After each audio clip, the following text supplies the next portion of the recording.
Vamos a mais uma pauta, falando mais uma vez sobre uma decisão da Justiça Portuguesa que analisou uma adoção, neste caso, uma adoção em contexto internacional. E é um caso que teve origem lá em Guiné-Bissau, né?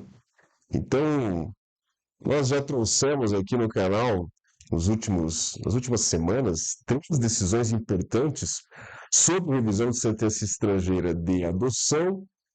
E surge então uma decisão recentíssima, poucos dias de publicação desta decisão, que fala sobre esta matéria e que merece muita atenção, porque ela revela aqui eu diria, uma casca de banana, né, para os advogados que atuam neste contexto. Então, vamos entender esse caso para evitarmos aí percalços no futuro, tá? Esta é uma pauta que foi sugerida por este que vos fala, né? Fiz lá o meu devocional semanal da jurisprudência portuguesa, encontrei essa decisão e achei, né, pensei, isto deve ser interessante para compartilhar com vocês. Mas você sabe que é possível também você sugerir uma pauta clicando no link que está na descrição do vídeo e no primeiro comentário fixado. E claro, se você quer se manter atualizado, inscreva-se agora mesmo no canal e deixe o seu like, ciente de que agora você pode também se tornar um membro do canal e ter acesso a conteúdos exclusivos. Já temos 3 cursos em pauta,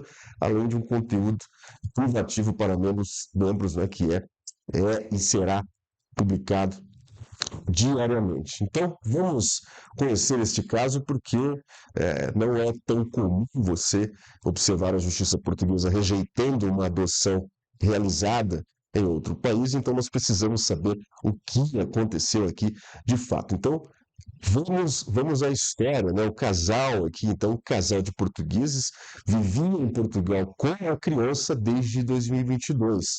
A criança, então, tinha já um título de residência válido em Portugal, um título emitido após um processo de tutela, reconhecido, então, judicialmente em Portugal, e em 2024, veja você, acompanha a cronologia dos fatos, né? Em 2024, veio a sentença de adoção plena proferida pelo Tribunal Regional de Bissau, a capital, então, da Guiné-Bissau. Não é Guiné Equatorial, hein? Veja que há diferença. Então, com tudo isso documentado, os pais deram entrada em Portugal no passo seguinte, que seria a revisão e confirmação da sentença estrangeira, a sentença de Guiné-Bissau, com base lá no artigo 978 do CPC português, que afinal era esse o caminho natural, né? O caminho natural para que a adoção produzisse efeitos jurídicos em Portugal. Afinal, tínhamos aqui uma sentença estrangeira, né? Mas então, para surpresa de muitos, o pedido foi rejeitado, primeiro pelo Tribunal da Relação de Lisboa e depois a confirmação aqui com este acórdão do Supremo Tribunal de Justiça. A pergunta, então, o que aconteceu? Qual foi o conceito utilizado aqui pelo tribunal para não acolher isso? O que é esta tal adoção internacional que induziu a rejeição do processo?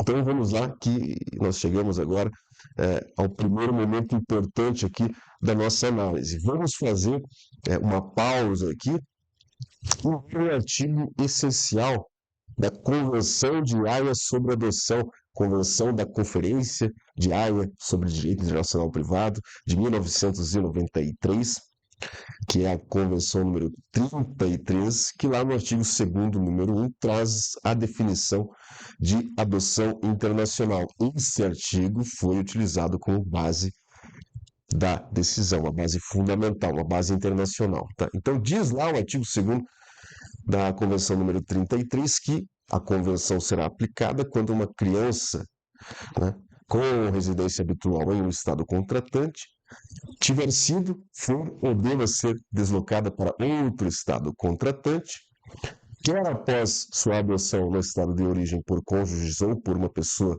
residente habitualmente no estado de acolhida, quer para que essa adoção seja realizada no estado de acolhida ou no estado de origem.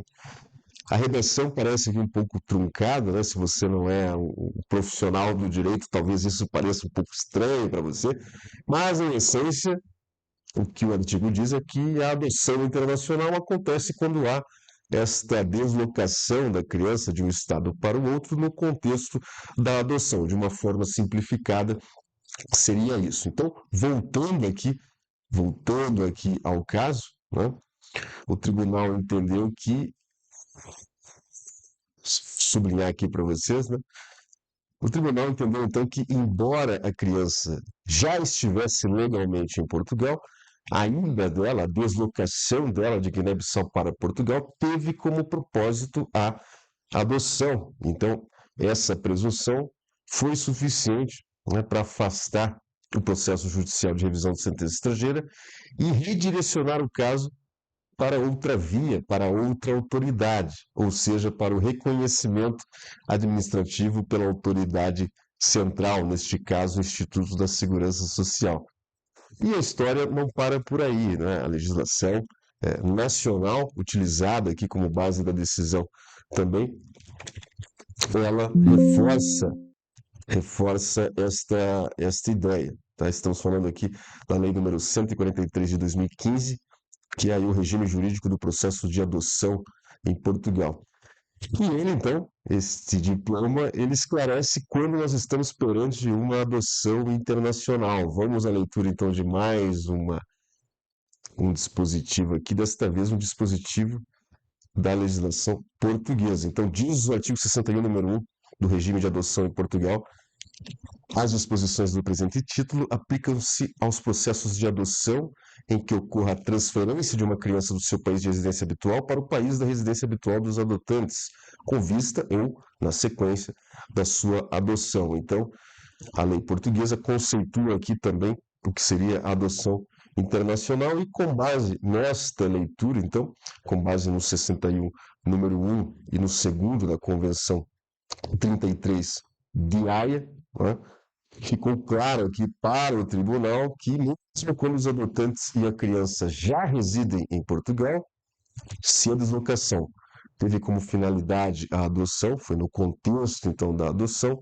o processo é considerado internacional e, por isso, então, não caberia aos tribunais revisar a sentença, mas sim caberia à autoridade central decidir sobre o reconhecimento. Então, a Justiça não teria competência, neste caso, atribuição para analisar o caso. Tá? Então, o STJ entendeu que os adotantes não apresentaram aqui uma explicação convincente, né, para a vinda da criança a Portugal, e isto levou à aplicação de um artigo bem interessante também, que está aqui no Código Civil, que trata das presunções. Então, isto levou à aplicação das presunções judiciais previstas no artigo 349 do Código Civil, ou seja, na ausência de uma prova em contrário, a deslocação teve como objetivo a adoção. Anota aí, se você é advogado internacionalista, anota esse artigo 349 do Código Civil Português, porque ele é bem interessante para a criação de teses, tá?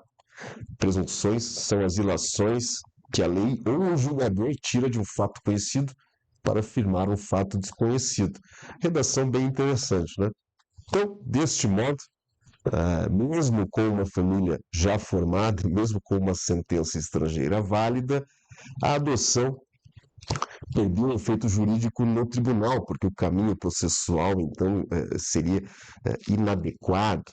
O 978 do CPC não se aplicaria, o caminho processual escolhido não foi o caminho adequado. E a conclusão é direta, então, tá? Nos casos de adoção, voltando aqui à fundamentação, né? Deixar aqui um trecho da parte final, tá? Então, em casos de adoção com ligação internacional, com elementos de conexão internacional, o caminho certo não depende só de boa-fé e de documentos, né, mas também da compreensão jurídica do percurso da criança até a família, e isso pode fazer toda a diferença. Então, veja a importância de você ter um conhecimento amplo da legislação aplicável à legislação internacional. Veja que a Convenção número 33 de Haia foi a base para a justiça portuguesa decidir desta forma. E, em concreto, né, pensando aqui de uma forma mais pragmática, a decisão acaba até não sendo de todo mal, porque, em essência, em resumo, o que ela diz é: nestes casos de adoção internacional, não cabe o processo judicial, cabe o procedimento administrativo previsto lá no artigo 90, que é um artigo também usado aqui como fundamento da decisão. O artigo 90 inaugura, então, a matéria do reconhecimento das decisões de adoção internacional, reconhecimento da decisão estrangeira, e diz o número primeiro aqui, as decisões de adoção internacional proferidas no estrangeiro e certificadas em conformidade com a Convenção, bem como as abrangidas por acordo jurídico, judiciário e bilateral que dispensa a revisão de sentença estrangeira, têm eficácia automática em Portugal. Então, o procedimento está no número 3 e seguintes, e é uma situação semelhante também àquela das decisões proferidas no contexto da União Europeia, né, que dispensa o processo de revisão de sentença estrangeira.